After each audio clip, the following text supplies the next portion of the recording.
SER Podcast. La Comisión Europea ha propuesto en los últimos días aplazar la entrada en vigor de gran parte de la Ley de Inteligencia Artificial, una normativa aprobada en el Europarlamento en 2024 y pionera en el mundo, porque es la primera vez que se instaura un marco jurídico para tratar de regular los sistemas de inteligencia artificial, para garantizar los derechos fundamentales de los usuarios y regular los sistemas de inteligencia artificial que se usan a lo largo y ancho del bloque comunitario. Corresponsal en Bruselas, Enrique García Pozo, ¿qué tal? Muy buenas. Muy buenas, ¿qué tal, Bayo? ¿Cómo estás? Enrique, la Comisión ha propuesto aplazar 16 meses gran parte de esa ley. Antes de entrar en el porqué y en las implicaciones de ese aplazamiento, para los oyentes que no conozcan esta normativa, ¿tú podrías decirnos de forma breve por qué decimos que esta es una norma pionera? Bueno, porque es la primera vez que alguien, en este caso la Unión Europea, hace el ejercicio de preguntarse cuáles son los derechos fundamentales que pueden verse alterados con el uso de la inteligencia artificial. Y a continuación la pregunta consecuente, ¿no? ¿Qué instrumentos tenemos que darnos para que esos derechos no sean vulnerados? La pregunta parece muy obvia, pero claro, estamos hablando de unos sistemas que han nacido y que en ocasiones se siguen aplicando bajo un marco de una absoluta desregulación, ¿no? Sin normas claras y sin en ocasiones incluso organismos que supervisen que esos sistemas como mínimo no vulneren los derechos fundamentales. Mira, la ley establece una clasificación de los sistemas de inteligencia artificial en función de su riesgo, o dicho de otro modo, en función de cómo puede afectar a una serie de derechos básicos, de derechos fundamentales de los usuarios en Europa. Así que tenemos los sistemas de riesgo mínimo, de riesgo limitado. Aquí tendríamos a ChatGPT, que tiene una serie de obligaciones, fundamentalmente obligaciones de transparencia, básicamente dejar claro al usuario que el contenido está generado por inteligencia artificial. Es una obviedad, pero es algo que no ha ocurrido durante mucho tiempo. Y luego tenemos los llamados sistemas de alto riesgo. Y este es, Bayo, el kit de la cuestión, porque es ahí donde sí se ha aprobado ya un marco regulatorio, porque estamos hablando del uso que se hace de la IA en áreas como infraestructuras críticas, pero también como recursos humanos, el uso de la IA a la hora de, por ejemplo, de seleccionar al personal de una empresa, o el uso de la inteligencia artificial en la gestión de fronteras e inmigración. Bueno, ¿y de qué derechos estamos hablando? ¿Cuáles son los derechos que han preocupado a los que han elaborado esa ley?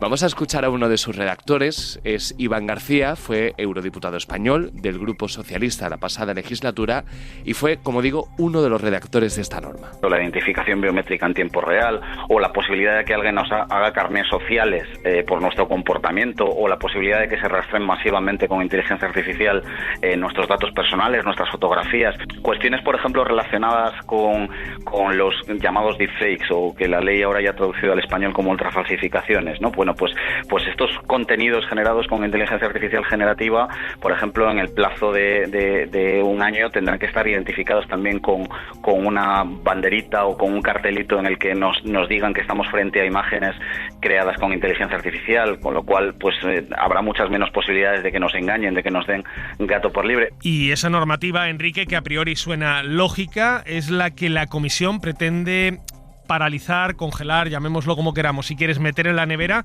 a pesar de que, como decías, el Europarlamento la aprobó el año pasado. Eso es, sí, aplaza la entrada en vigor de los instrumentos destinados a controlar que la inteligencia artificial no vulnere derechos básicos. Pospone, por ejemplo, la prohibición de que los sistemas de IA no discriminen en función de origen o género.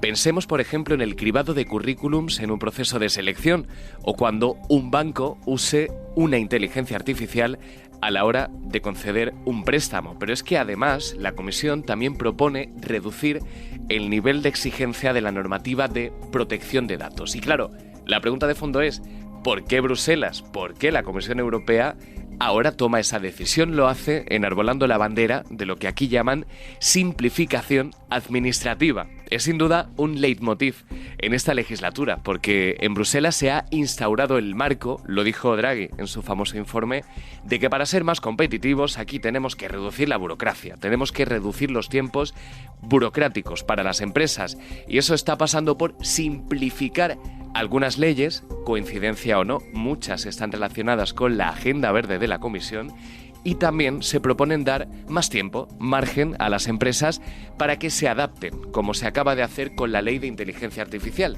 Entienden que su entrada en vigor no contemplaba, que se le exigía una serie de estándares de cumplimiento a las empresas, que hacerlo de forma muy rápida les puede costar mucho dinero. Entonces Bruselas le dice a las grandes tecnológicas: tranquilos, ponemos esto en stand-by, no os gastéis el dinero, sigamos en un marco, digamos, desregulatorio, y a continuación, en un tiempo, cuando ustedes se adapten, entonces sí, ya entrará en vigor la parte central de esta ley. Bueno, ¿y a qué nos lleva esto? Porque claro, la inteligencia artificial va tan rápido y su impacto es tan grande que retrasar 16 meses estas cuestiones nos lleva, dicen los críticos, a una ciudad sin ley, a continuar en una absoluta desregulación que nos desprotege.